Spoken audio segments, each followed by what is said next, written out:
সেই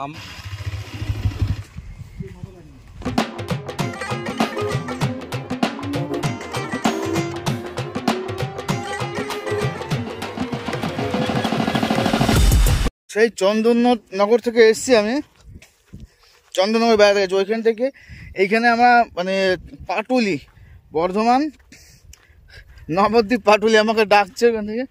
এই রাস্তা সাংঘাতিক রাস্তা, বাইক নিয়ে আসতে আর পারলাম না। আমি নেমে গেলাম আর আমার সাদাবাবু গাড়ি নিয়ে গেল আগে। এখানে শুধুমাত্র মানে 200 বিঘা জায়গা, মানে 200 বিঘা জমি নিয়ে একটা পুকুর আর কি। সেই পুকুরের মধ্যে এখানে মাছ চাষ করে।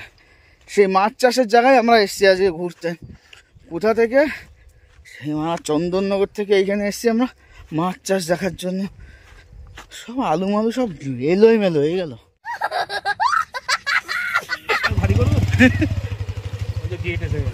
সাংঘাতিক গেট মা,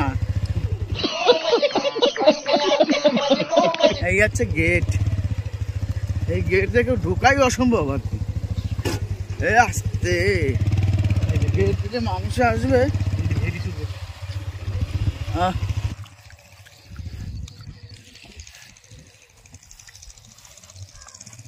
এই সেই পুকুর, আরও আছে, শুধু এ তো একটা জাস্ট।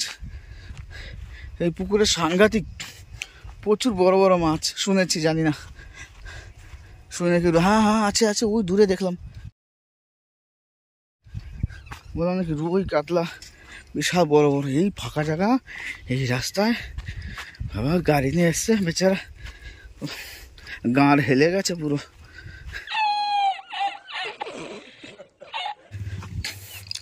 ফাঁকা জায়গা, ছোটো ছোটো ঘর, এগুলো কী করতে বানিয়েছে জানি না।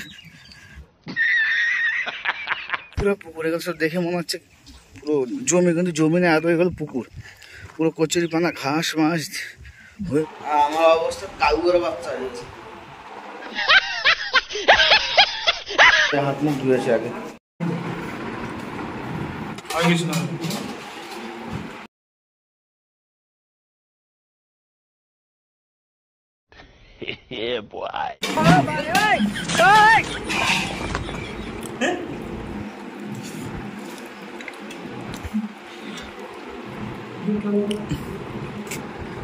এবার মুখে তোল। এখন 10 বছর হয়ে গেছে। আর মানে ঝড় বৃষ্টি হয় তো, তখন পুরো পুকুর পাড় ধরে এখন ওটা সুতো আটকে। আপনি পাহারাদার মাছের মধ্যে কলা ভরে